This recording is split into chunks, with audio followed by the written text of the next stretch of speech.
especially for me growing up in Los Angeles. I grew up in poverty and watched my mother work 3+ jobs, barely was able to see her. And I think that the government hasn't actually done enough for Black people. Amazing. Could not raise a family. Did your father work?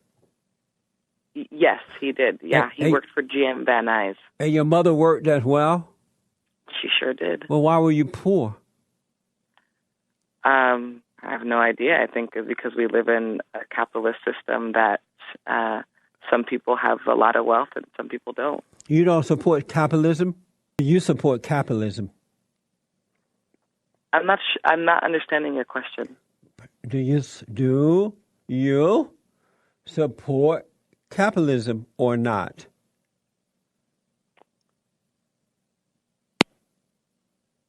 She hung up. She hung up. Hello, everybody. Welcome to another interesting episode of Culture War. My name is Roland. Again, Jesse just does his thing and does it the way he does it. He confronts the falsehood, and you know what? When you confront falsehood with truth, all hell lets loose, and everything becomes totally exposed. If you're not subscribed to this channel yet, please hit the subscribe button and turn on the notification bell so you continue to get videos like this. Jesse takes on one of the creators of Black Lives Matters, and he literally destroyed her, and she hung up and left the show. Enjoy this video. I have with me Patrice Marie Cullors. She is an artist, organizer, and freedom fighter on the Black Lives Matter team. A call to action in response to the way their lives are being devalued. Patrice, welcome to the show and Merry Christmas to you. Thank you. I appreciate it. Merry Christmas to you. All right. How did you get involved with Black Lives Matter? Actually, myself, Alicia Garza, and Opal Tameti, after the George Zimmerman acquittal last year, we created the hashtag Black Lives Matter. Uh-huh. And we created that hashtag from a place of grief, but also from a place of wanting to declare that Black lives matter, and that is important that we, as a nation, really look at the problems of race in this country. And then, obviously, this year the hashtag has just taken on a life of its own. And myself and Darnell Moore, we co-organized a Black Lives Matter ride to St. Louis Ferguson. Mm-hmm. The third week after the uprisings there. And so we organized over 600 people, Black people, to drive into St. Louis and Ferguson. We stayed there for 2 days. And I think at that point, the hashtag was brought back to over 20 plus cities. That's amazing. And you're located here in L.A., right? Yep, Los Angeles, California. Explain to us some of the demands of Black Lives Matter. One of our biggest demands that we're going to be really working on for this upcoming year is calling on local city councils and county governments to look at how they're allocating funding specifically towards law enforcement and not into alternatives in our communities like jobs, housing, access to healthy food. And so we're going to be really trying to pass resolutions at city councils and county governments as well as in Congress to push forward a model that would really look at how we can figure out how our communities can be resourced. That's not just about resourcing law enforcement. So you're using this occasion to get more government finance or programs into the Black community? Exactly. But isn't that's one of the primary reasons that Black people are, not all but most, are so morally bankrupt is because government has been taking care of them for the last 50 or 60 years or so? Government is hurting them rather than helping them. Why do you want more government programs in the black community? I think that I don't know if it's government that's been morally bankrupt. No, well, it's the Or black government folks that have has been helped. morally Right. bankrupt by the lack of government services. No, not the lack of too much government support has devalued black Americans.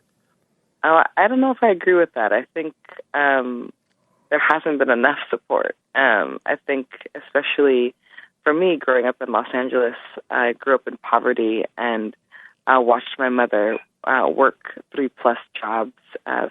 Barely was able to see her.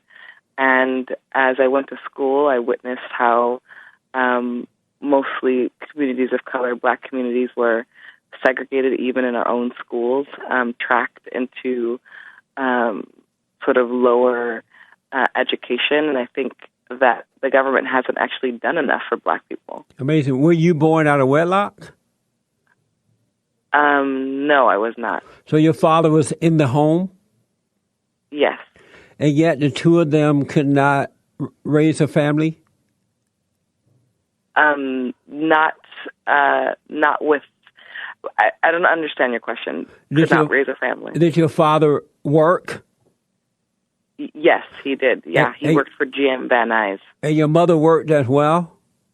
She sure did. Well, why were you poor? I have no idea. I think because we live in a capitalist system that some people have a lot of wealth and some people don't. You don't support capitalism? I think what I support is families being able to feed their children regularly. And I think the current system that we live under doesn't allow for all families to live a life of dignity. Do you support capitalism?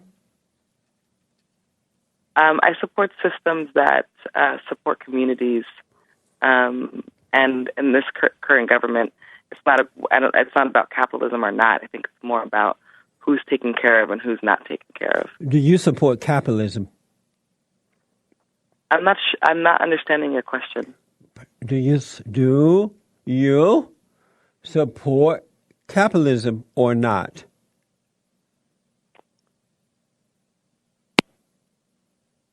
She hung up. She hung up. James, get her back. See if she'll come back. Call her again. My question was quite simple. Do you support capitalism or not? And the answer is no, I believe, but she wouldn't say it. She support more government. See, folks, this is what's going on in America. They want more government. She hung up on me. You can tell when they don't want to tell the truth about the question. I don't understand what you're saying. I'm not sure what you're asking me. She blamed capitalism for the problem. That's why her parents could not afford to come to her to take care of her. And so I asked, do you support capitalism? And she went all around the question, would not answer the question, and then she hung up. Isn't that something? Let's go to Baba Go To God of Los Angeles. Baba Go To God, welcome to the show, sir. That was epic. I mean, not just the chicken song, but the fact that she cuts. I think she may have the record for the quickest cut, the quickest cut and run on your show. I don't know, Andre. I don't want to stress your staff for research like that, but I'm sure she's one of the quick ones. I'm telling you. And she is part of Black Lives Matter, but no courage. And the deal is, most of the people who run, since I've been listening to the show, they get upset. They threaten to leave. There's a little drama. There's a little, you start to back down a little bit and say, oh, no, don't run, no. And then, they go. But this one just disappeared like she was some Sabrina the Witch or something. I'm telling you. And all I was asking does she believe in capitalism? She was on a landline, so no problem with the phones or anything. That woman ran. She was on a cell phone, James is telling me. she put her tail between her legs because she was trying to get all around answering that question about capitalism. And this is why I tell the folks who are on the side of good, of the truth, do not be afraid of these people. They don't have courage. They only have courage if you act intimidated. You know, I think what started it, though, if you want to get the specifics of this call, is that when you started to question, well, wait a minute, you weren't poor. Both your parents worked. He worked at GM. I'm telling you, he's not poor. Right. They get benefits like crazy. And she said, the pay is great. And she said Mama was working so much that she didn't see much of her, so they had some buku money coming in. Oh, they did. But, you know, they like to pretend, that they're down with the cause. And to be down with the cause, like the Obamas, you have to fake like you had or like Hillary Clinton did. You have to fake like you had a real tough upbringing. Yeah. It kind of sounded shady when you were questioning her because she only mentioned her mother working 3 jobs. She never mentioned her father until you asked about it. Yes. She said he worked at GM, and I'm like, okay, there's no way she was poor. Father working at GM, mother having 3 jobs, just no way. She's probably making a lot of that stuff up. All lies. But yeah, I wanted to ask her, why is it all of a sudden Black Lives Matter? All these gang members and thugs in the neighborhood killing innocent black folks left and right. Why didn't it matter before? Why is it all of a sudden when there's white cops to go after, you want to hashtag this and hashtag that? You're not hashtagging out here in the hood. I don't see you out here protesting in the hood with all these gang members and drug dealers. That's right. She didn't have to go to Ferguson. She could have just gone right on over to South Central. Exactly. Yeah, and that's the thing. She's in L.A., one of the top murder capitals of black people. Black on black crime. But you know what they say about these liberals. I got a quick joke for you. What do you call a bunch of liberals in the basement? I don't know. A wine cellar. Oh, boy. That's a good one.